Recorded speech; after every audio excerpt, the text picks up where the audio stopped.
ஓம் மகா கணபதியே சரணம். நமது ராஜேஸ்வரன் ஆன்மீக பயணத்தில் சென்னையில் சிறப்பு வாய்ந்த தலங்களில் பற்றி பார்த்துட்டு வரோம். அதில் இன்னைக்கு மிக முக்கியமான ஒரு அற்புதமான சிவாலயத்தை பற்றி தான் நம்ம பார்க்க போகிறோம். சென்னை போரூரிலிருந்து குன்றத்தூர் செல்லக்கூடிய வழியில் இருக்கக்கூடிய ஒரு அற்புதமான கிராமம் தான் பெரிய பனிச்சேரி. இந்த பெரிய பனிச்சேரி கிராமத்தில் எழுந்தருள் இருக்கக்கூடிய அதி அற்புதமான ஒரு சிவாலயம் வெள்ளீஸ்வரர் அன்னை சொர்ணாம்பிகா தேவி. இது அற்புதமான ஒரு சிவாலயம் மட்டும் சொல்ல முடியாமல் மிகவும் ஒரு ஆச்சரியமான ஒரு சிவாலயம்னு சொல்லக்கூடியது. பொதுவாகவே சிவத்தலங்கள் அப்படின்னு சொன்னாலே நம்மளுக்கு எப்படி சொல்றது, பஞ்சபூத ஸ்தலங்கள்னு சொல்லுவோம், 63 நாயன்மார்களால் பாடல் பெற்ற தலம் சொல்லுவோம், இறைவன் திருவிளையாடல் புரிந்த சிவத்தலங்கள்னு சொல்லுவோம், தேவர்களும் முனிவர்களும் தெய்வங்களே வழிபாடு செய்த சிவத்தலங்கள் அப்படின்னு சொல்லுவோம். அந்த வரிசையில சித்தர்கள் வழிபாடு செய்த சிவத்தலமாக இருக்கக்கூடியது இந்த வெள்ளீஸ்வரர் சொர்ணாம்பிகை ஆலயம். பொதுவாகவே சிவத்தலங்கள் அப்படின்னு பார்த்தோம்னா அங்கே கண்டிப்பா நவகிரக சந்நிதி இருக்கும். அது எல்லா சிவத்தலத்திலையும் நம்ம பார்ப்போம். ஆனால் இந்த சிவாலயத்தில் நவகிரக ஸ்தலமே நவகிரக ஒரு பீடமே இல்லை. இங்கே நவகிரகங்கள் பூஜையே கிடையாது. எல்லாம் எம்பெருமானாக இருக்கின்றார். அது மட்டும் இங்கே அற்புதம் அல்ல. பொதுவாகவே சுவாமி ஈஸ்வர பெருமாள் ஒரு திசையை பார்க்கும்போது அம்பாள் மறு திசையை பார்த்த மாதிரி இருப்பாங்க. ஒரே நேர்கோட்டில் பார்க்க முடியாது. ஆனால் இங்கு எழுந்தருள் இருக்கக்கூடிய வெள்ளீஸ்வர பெருமானும் அன்னை சொர்ணாம்பிகா தேவியும் கருவறை அப்படின்னு பார்க்கும்போது பக்கத்திலேயே அமைந்திருக்கக்கூடியதும், ஒரே நேர்கோட்டில் இருக்கக்கூடியதும், ஒரே திசை கிழக்கு திசையை பார்த்தபடி இருக்கக்கூடியதும், மிக ஒரு அற்புதமான தல வரலாறை கொண்டு இருக்கக்கூடியது இந்த சிவாலயம். இந்த சிவாலயத்தை நம்ம சுற்றி வரும்போதே பார்த்தோம்னா மிக அழகான சந்நிதிகள், அற்புதமாய்ந்த தல விருட்சங்கள் அப்படிலாம் நம்ம நிறைய பார்த்துட்டே போகிறோம். நம்ம கோயிலுக்குள்ளே நுழையும் போதே பார்க்கும்போது விநாயகருடைய சிற்பத்தையும் நாகத்துடைய சிற்பத்தையும் பார்க்கலாம். அங்கே தலவிருட்சமாக இருக்கக்கூடிய ஒரு அரச மரம், கம்பீரமாக எத்தனை நூற்றாண்டு மரம்னு சொல்ல முடியாது, அவ்வளோ ஒரு அதி அற்புதமான ஒரு மரமாக இருக்கக்கூடியது. இந்த ஆலயம் சிறிதாக இருந்தாலும் இங்கே இருக்கக்கூடிய இறைவனுடைய அருள் பெரும் கடலாக இருக்கக்கூடியவர் இந்த எம்பெருமான், இந்த எம்பெருமாட்டியினுடைய திருக்கருணை. வேண்டியவருக்கு வேண்டும் வரங்களை தரக்கூடிய அதி அற்புதமாக நம்ம மனதில் நினைத்தாலே போதும், இறைவனே எனக்கு இது வேணும், சிவபெருமானே எனக்கு இது வேணும், அம்மையே எனக்கு இது வேணும்னு கேட்கும் போதே அந்த கடவுள் அந்த கணமே நம்மளுடைய குறைகளை தீர்த்து நம் மன அமைதி தரக்கூடிய பரம்பொருளாக இருக்கக்கூடியவர் இந்த பரமேஸ்வரன். இந்த தலத்தில் சித்தர்கள் வழிபாடு செய்த தலமாக இருக்கிறதுனாலேயே என்னவோ தெரியல, இங்கே நடக்கக்கூடிய நிகழ்ச்சிகள் அனைத்துமே ஒரு மிகவும் சிறப்பு வாய்ந்த ஒரு நிகழ்ச்சிகள். இங்கே மாதந்தோறும் நடக்கக்கூடிய விசேஷங்கள் அப்படின்னு பார்க்கும்போது சதுர்த்தி, சஷ்டி, கிருத்திகை, பிரதோஷ நாட்கள், அஷ்டமி, அது மட்டும் அல்லாமல் இறைவனுக்கு சிவபெருமானுக்கு ஒரு சிவாலயம் அப்படின்னு சொன்னாலே ஒரு மாதத்தில் உற்சவர் நடக்கும் அப்படின்னு சொல்லலாம். ஆனால் இங்கே வருடம் முழுவதும் இறைவனுக்கு சிறப்பான அபிஷேகங்களும் அலங்காரங்களும் நடக்கிறத பார்க்கலாம். அதில் ஒன்றொன்னா சொல்லணும் அப்படின்னு சொன்னால் தை மாதம் அப்படின்னு எடுத்துட்டாலே அங்கே இருக்கக்கூடிய தைப்பூசத்து நாயகனாக இருக்கக்கூடிய வள்ளி தெய்வ சகாதி சுப்பிரமணிய சுவாமி. அந்த தை மாதத்தில் எழுந்தருள் இருக்கக்கூடிய தமிழ் கடவுள் முருகப்பெருமாளுக்கு எப்படியோ தமிழ் கடவுள் சொல்கிற மாதிரியே இங்கே தமிழிலேயே அர்ச்சனை நடக்கின்றது.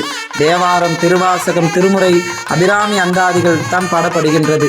இறைவன் அருள் மழையால் இங்கே சென்ற ஆண்டு கூட ஒரு அற்புதமான கும்பாபிஷேகம் நடைபெற்றது. அதில் கூட தமிழ் ஓதுவார்களால் தமிழ் முறையின்படி, தமிழ் பண்பாட்டின்படி இங்கே ரொம்ப ஒரு கம்பீரமான ஒரு கும்பாபிஷேகம் நடைபெற்றது. இறைவனுடைய அற்புதமான அந்த கும்பாபிஷேகத்தை காண்பதற்கு கண்கோடி வேண்டும். மாசி மாதத்தில் வரக்கூடிய மகா சிவராத்திரி அப்படின்னு சொன்னாலே எல்லாருக்கும் சட்டுன்னு இங்கே இந்த கோயிலை சுற்றி இருக்கக்கூடிய அனைவருக்குமே அந்த சிவராத்திரி ஒரு கொண்டாட்டமான ஒரு ராத்திரியாக தான் சொல்ல முடியும். ஏன்னா இந்த இறைவனுடைய ஆலயத்தில் 4 கால பூஜைகளும் ரொம்ப ஒரு அற்புதமான ஒரு அபிஷேகத்தையும் காண்பதற்கு பல கோடி மக்கள்கள் திரண்டு இறைவனை தரிசனம் செய்வார்கள். அது மட்டுமல்லாமல் யாகசாலை பூஜை நடந்து கலசத்தினால் நிரப்பப்பட்ட அந்த நீர் இறைவனுடைய சிற்பத்தின் மேல் ஊற்றப்பட்டு அதி அற்புதமான ஒரு அலங்காரமும் தீபாரதனையும் காணும்போது கைலாயத்தில் இறைவனும் காண்பது போல ஒரு அற்புதமான ஒரு திருக்காட்சி இந்த ஆலயத்தில் நடைபெறும்.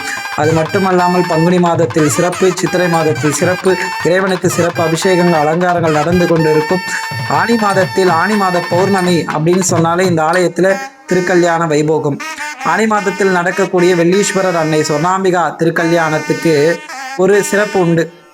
இந்த ஆலயத்தில் முகூர்த்த தேங்காய், மட்டை தேங்காய்க்கு நம்ம முன்பதிவு பண்ணிட்டோம் அப்படின்னா, எங்களுக்கு வேணும் அப்படின்னு முன்பதிவு பண்ணிட்டோம் அப்படின்னா இந்த திருமண வைபவத்தப்பவே சிவபார்வதி திருமணத்து வைபவத்தப்பவே நம்மளுக்கு அந்த தேங்காய் ஆசீர்வதிக்கப்பட்டு அர்ச்சகரெல்லாம் மந்திர சக்தி ஊட்டப்பட்டு நம்மளுக்கு வழங்கப்படும். அந்த தேங்காயை கொண்டு போய் நம்ம வீட்டில் வைத்து பூஜிக்கும் போதும் நம்ம வீட்டுக்கு கொண்டு போகும்போதும் திருமண வரம் வேண்டுபவருக்கு இந்த அடுத்த ஆண்டுக்குள்ளே நிச்சயம் அந்த திருமண வரத்தை தரக்கூடியவராக இருக்கக்கூடியவர் அந்த வெள்ளீஸ்வரர் அன்னை சொர்ணாம்பிகா தேவி. அது மட்டுமல்லாமல் ஆடி மாதத்தில் வரக்கூடிய ஆடிப்பூரம் அந்த நிகழ்ச்சியில அம்பாளுக்கு எல்லா ஆலயத்திலுமே வளகாப்பு திருவிழா நடைபெறும். இங்கு கருணையின் வடிவமாக எழுந்தருளிக்கக்கூடிய அன்னை சொர்ணாம்பிகா தேவிக்கு வளைகாப்பு திருவிழா அப்போ மற்ற குழந்தை பாக்கியத்துக்காக வேண்டக்கூடியவர்கள் பிரார்த்திக்கக்கூடியவர்களுக்கும் அங்கு வளைகாப்பு நடைபெறும். அன்னையினுடைய திருக்கருணையால் அன்னையினுடைய அற்புதத்தால் யாரெல்லாம் அம்பாளுடைய சன்னிதானத்தில் பிரார்த்தித்து கொண்டு வேண்டிக் கொண்டு அம்பாளோட வளையலை அணிந்து கொண்டு போகிறாங்களோ அடுத்த ஆண்டுக்குள் அந்த குழந்தை பாக்கியத்தை தருகின்ற கருணை வடிவமாக விளங்கக்கூடியவள் அன்னை சொர்ணாம்பிகா தேவியாக இங்கே ஒரு அற்புதமான ஒரு திருரூபம் அம்பாளுடைய திருரூபம்.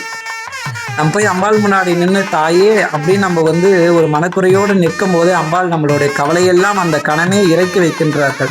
எப்படி ஒரு குழந்தை பாரம் சுமந்துட்டு வந்தவுடனே அந்த தாய் துடித்து அந்த பாரத்தை இறக்கி வைத்து ஒன்றும் கவலைப்படாதப்ப நான் பார்த்துக்கிறேன் அப்படின்னு சொல்றது போல ஒரு அற்புதமான ஒரு சுரூபம், அற்புதமான ஒரு வடிவம் அம்பாளுடைய திருமுகத்தை பார்க்கும் போதே நம்மளுடைய மனதில் இருக்கக்கூடிய குறைகள் யாவும் தீர்க்கக்கூடியவள் அன்னை கருணையே வடிவாங்கி இருக்கக்கூடியவள் அன்னை சொர்ணாம்பிகா தேவி. புரட்டாசி மாதத்தில் வரக்கூடிய சனிக்கிழமை நாட்களில் இங்கு எழுந்தருள் இருக்கக்கூடிய ஸ்ரீராமர் சன்னதியில் ரொம்ப விசேஷமான பூஜைகள் நடைபெறும். இறைவனுக்கு அபிஷேகமும் அலங்காரமும் சிறப்பான தீபாராதனையும் நடைபெறும். அது மட்டும் இல்லாமல் ஸ்ரீராம நவமி பூஜையும் இங்கே நடைபெறுகின்றது. மார்கழி மாதத்தில் வரக்கூடிய மூல நட்சத்திரத்தன்னைக்கு ஹனுமன் ஜெயந்தி கொண்டாடப்படுகின்றது. மார்கழி மாதத்தில் வரக்கூடிய திருவாதிரை நட்சத்திரத்தில் ஆருத்ரா தரிசனம் நடராஜ பெருமானுக்கு சிறப்பான அபிஷேகமும் அலங்காரமும் தீபாராதனையும் நடைபெறுகின்றது. அது மட்டும் அல்லாமல் இறைவனுக்கு மாதந்தோறும் சதுர்த்தி, சஷ்டி, கிருத்திகை, பிரதோஷம் அப்படின்னு சொன்னாலே இந்த ஆலயத்தை நம்ம முன்னுதாரணமாக சொல்லலாம். பிரதோஷ வழிபாடுன்றது இறைவனுக்கு நந்தியம் பெருமானுக்கும் அன்னை பார்வதி பரமேஸ்வரனுக்கும் அபிஷேகம் முடிந்த பிறகு தீபாராதனை முடிந்த பிறகு உற்சவமூர்த்தி அந்த கோயிலை சுற்றி வரக்கூடிய நேரத்தில் சிவபுராணம் பாராயணம் செய்து இறைவனிடத்தில் ஒரு பன்னீர் தெளிப்பாங்க. அந்த பன்னீரை தெளித்து இறைவனை நம் மனதார பிரார்த்திக்கும் போதே ஒரு புனித கங்கையை நம் தலையில் தெளித்து நம் பாவம் கரைந்தோடியது போல் அந்த ஆலயத்துக்கு நம்ம ஒரு பிரதோஷ வழிபாடு ஒரே ஒரு பிரதோஷ வழிபாடுக்கு போயிட்டு வந்தாலே சரி, நம்மளுக்கு என்ன அடுத்த முறை தானாக போகணும் அப்படின்ற ஒரு எண்ணத்தை தரக்கூடியவர் அந்த எம்பெருமாள். ஒரு முறை இவரை தரிசனம் பண்ணிட்டா விடவே மாட்டார். நம்ம எங்கே கடல் கடந்து போனால் கூட சரி, அவரை மறந்துட்டு நம்ம எங்கே போனாலும் சரி, நினைவில் நிற்க வைத்து இறைவன் என் ஆலயத்துக்கு வர வைப்பார். அப்படிப்பட்ட அந்த இறைவன் வெள்ளீஸ்வரர் பகவான் பற்றி நம்ம சொல்லணும்னா எப்படி விநாயக பெருமாள் தாய் தந்தையை சுற்றி ஞானக்கனியை பெற்றாரோ அதுபோல் இங்கு தாயும் தந்தையுமாக கிழக்கு முகத்தை பார்த்து நம் எல்லோருக்கும் எல்லா கவலையும் தீர்க்கக்கூடியவராக, எல்லா வகையான பிரச்சனைகளும் தீர்க்கக்கூடியவராக இந்த உலகத்தின் தாய் தந்தையாக விளங்குகின்ற பார்வதி பரமேஸ்வரரை நாம் பிரார்த்தித்து வாழ்க்கையில் ஒரு முறையாவது இந்த இறைவனை தரிசனம் செய்து எல்லா வகையான நலங்களும் வளங்களும் பெற்று பேருற்று வாழ்வோம். அம்பலம் தென்னாடுடைய சிவனே போற்றி, நாட்டவர்க்கம் இறைவா போற்றி, அருள்மிகு சொர்ணாம்பிகை உடனாகி அருள்மிகு வெள்ளீஸ்வர பெருமான் மலடிகள் போற்றி போற்றி. பக்த அன்பர்கள் அனைவருக்கும் வணக்கம். நம்ம இப்போ பார்க்கக்கூடிய இந்த அருள்மிகு வெள்ளீஸ்வரர் ஆலயமானது 12ஆம் நூற்றாண்டில் விக்ரம பாண்டியன் காலத்தில் கட்டப்பட்டதாக கல்வெட்டுகள் குறிக்கிறது. இந்த கோயிலின் மிக சிறந்த சிறப்பு என்னவென்றால் சித்தர்கள் வழிபட்ட தலம் இந்த திருத்தலம். அருள்மிகு வெள்ளீஸ்வர பெருமான் திருக்கோயிலில் நவகிரகங்கள் கிடையாது, எல்லாமே அருள்மிகு வெள்ளீஸ்வரத்தில் அடக்கம். இங்கே அருள்மிகு சொர்ணாம்பிகை தாயாரும் அருள்மிகு வெள்ளீஸ்வர பெருமானும் ஒரே மனையில் உட்கார்ந்த மாதிரி கிழக்கு முகமாக இருக்கிறாங்க, திருமண கோலத்தில் இருக்கிறாங்க. இங்கே கடந்த ஆண்டு 1925ஆம் ஆண்டு மார்ச் 16ஆம் தேதி இந்த திருக்கோயிலில் தெய்வத்தமிழில் குடமுழுக்கு நடைபெற்றது. திருக்கோயிலில் அனைத்து விழாக்களும் பிரதோஷம் உள்ளிட்ட மகாசிவராத்திரி அனைத்தும் தெய்வத்தமிழில் 12 திருமுறைகள், திருப்புகழ், அபிராமி என்ற அதிபடி தெய்வத்தமிழில் நடக்கும். இங்கே நம்ம வழிபட்டால் எல்லா சிறப்புகள், எல்லா விதமான தோஷங்கள், திருமண தடைகள், வாழ்வுக்கு நடக்கிற எல்லா துயரங்கள் நீங்கி மகிழ்ச்சியோடு வாழலாம். அனைவரும் வெள்ளீஸ்வர பெருமானும் சொர்ணாம்பிகை வழிபட்டு சிறப்பாக வாழ வரவேற்கிறேன். நன்றி, வணக்கம். கிடைக்கக்கூடிய மெய்யன்பர்கள் நேரில் இந்த ஆலயத்துக்கு வந்து இறைவனை வெள்ளீஸ்வரனும் அன்னை இறைவி அன்னை சொர்ணாம்பிகா தேவியும் மனதார பிரார்த்தித்து கொண்டு எல்லா வகையான நலங்களும் வளங்களும் பெற வேண்டுகிறோம். மறக்காமல் நம்மளுடைய ராஜேஸ்வரன் ஆன்மீக சேனலுக்கு லைக் பண்ணுங்க, ஷேர் பண்ணுங்க, சப்போர்ட் பண்ணுங்க. இது போன்ற நல்ல பதிவுகளை உங்கள் நண்பர் உற்றார் உறவினருக்கு தெரிவிங்க. உங்களிடம் இருந்து விடைபெறுவது உங்கள் பிரதீப் ராஜேஸ்வரன். நன்றி, வணக்கம்.